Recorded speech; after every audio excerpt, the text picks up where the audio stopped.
4 կենդանակերպի նշաններ, որոնց կյանքը կտրուկ կփոխվի մինչև 2026 թվականի մարտը։ Յուպիտերի հետադարձ շարժումը փոխում է առաջնահերթությունները։ Աստղագուշակության մեջ Յուպիտերը համարվում է աճի, ընդլայնման և բախտի մոլորակ։ Այն խորհրդանշում է մեր ձգտումները, հնարավորությունները և կյանքի հեռանկարները։ Երբ Յուպիտերը սկսում է իր հետադարձ շարժումը, նրա էներգիան շրջվում է։ Այս ժամանակահատվածը չպետք է դիտարկել որպես բացասական։ Այն հազվադեպ է բերում հանկարծակի ճգնաժամեր կամ կորուստներ։ Դրա հիմնական նպատակն է ստիպել մեզ վերանայել Յուպիտերի կողմից կառավարվող կյանքի ոլորտները։ Գործընթացները, որոնք սովորաբար պտտվում են դեպի դուրս շարժման շուրջ, այժմ շրջվում են դեպի ներս։ Նոր հնարավորություններ փնտրելու փոխարեն ժամանակն է վերլուծել առկա ռեսուրսներն ու հեռանկարները։ Յուպիտերի հետադարձ շարժումը խրախուսում է մեզ վերանայել մեր նպատակները, համոզմունքները և ապագայի ծրագրերը։ Սա մեր անցած ուղին վերանայելու և մեր ուղղությունը ճշգրտելու փուլ է։ Այս գործընթացը հատկապես կարևոր կլինի 4 կենդանակերպի նշանների համար, որոնց կյանքի հիմնական ոլորտները կլինեն մոլորակի ուշադրության կենտրոնում։ Կյանքի որ ոլորտներին կազդի։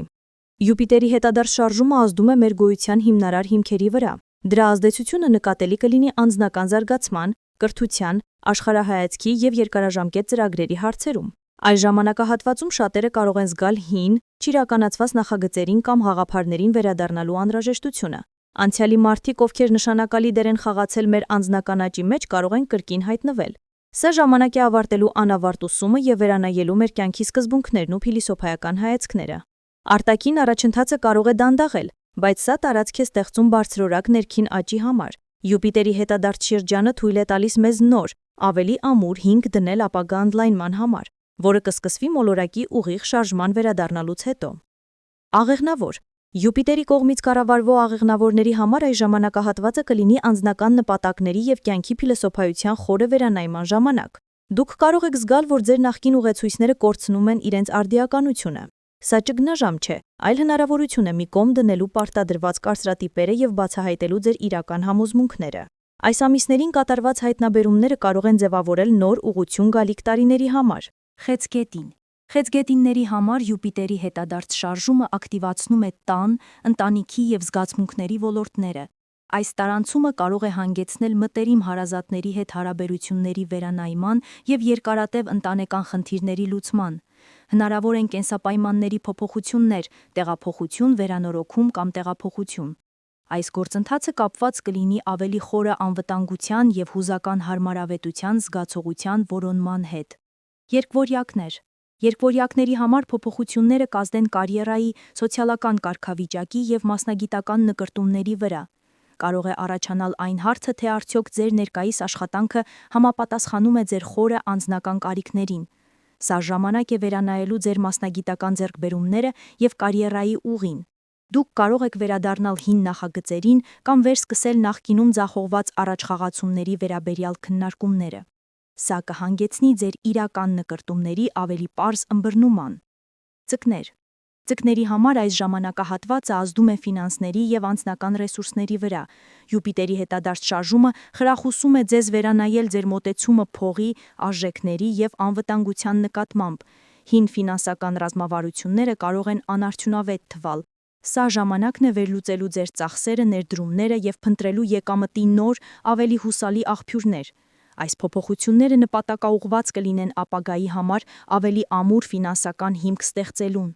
2025 թվականի նոյեմբերի 11-ից մինչև 2026 թվականի մարտի 10 ընկած ժամանակահատվածը ներքին աշխատանքի երկար ցիկլ է։ Նշանների մեծ մասի համար սա կլինի մտորումների և վերագնահատման ժամանակաշրջան, սակայն աղեղնավորի, խեցգետնի, երկվորյակների և ձկների համար սա կլինի փոփոխությունների հզոր կատալիզատոր, որը կարող է շրջել կյանքի ծանոթ հոսքը և մատնանշել զարգացման նոր, նախկինում աննկատելի ուղիներ։ Սև խոռոչներից մինչև Աստված կլինիկական մահ վերապրած մարդիկ նկարագրել են, թե ինչ են տեսել։ Հավանաբար ձեզ ամբողջ կյանքում հետաքրքրել է այն հարցը, թե ինչ է տեղի ունենում մարդկանց հետ, երբ նրանք մահանում են։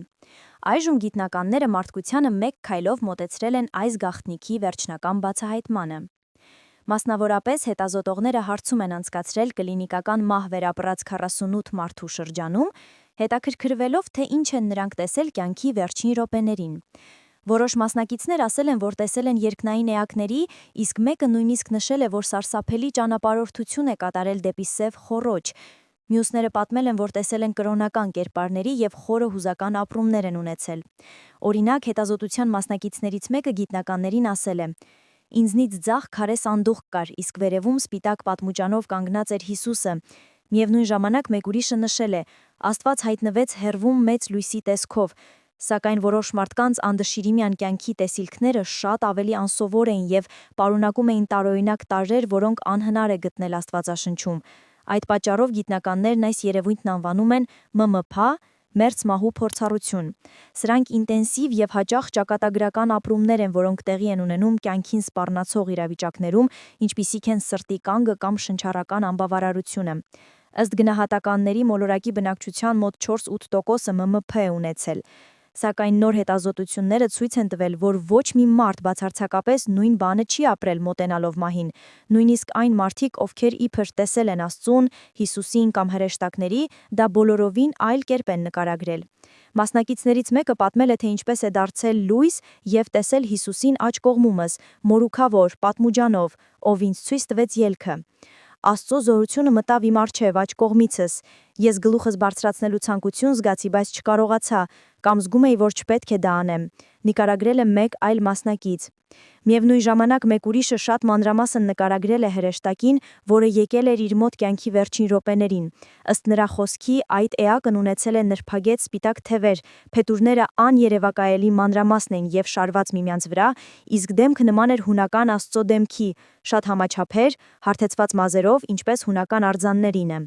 Իր հերթին հետազոտության գլխավոր հեղինակ դոկտոր Ֆրանս Լերները նշել է, որ մեր մշակութային հենքը հիմք է ստեղծում այն հալյուցինացիաների համար, որոնք առաջացել են ՄՄՓ-ի հետևանքով։ Սակայն շատ մարդիկ, գտնվելով նման վիճակում, կրոնական կերպարներից ոչ մեկին չեն տեսել։ Մասնավորապես, մասնակիցներից մեկը պատմել է, թե ինչպես է իրեն շրջապատել օրգանական թունել, որը լրիվ սև էր, բայց ուներ ծիածանային հատկություններ։ Ես գտնվում էի լույսի հսկայական պղպջակի կենտրոնում, չէի տեսնում այդ պղպջակի եզրերը, այն ամբողջությամբ պատել էր ինձ, կարող եմ ասել, որ ես դրա մի մասն էի, այդ լույսը ամենագեղեցիկն էր, որ երբևէ տեսել էի, ասել է մեկ այլ մարդ։ Նաև որոշ մասնակիցներ նկարագրել են հանդիպումներ իրենց հարազատների հետ, ովքեր վաղուց մահացել էին։ Ես տեսա իմ մորաքույրներին, Էլիզաբեթին եւ Լինիին այնպիսին, ինչպիսին նրանք եղել են երիտասարդ տարիքում։ Ես նրանց ճանաչում էի միայն այն ժամանակ, երբ նրանք 60-70 տարեկան էին,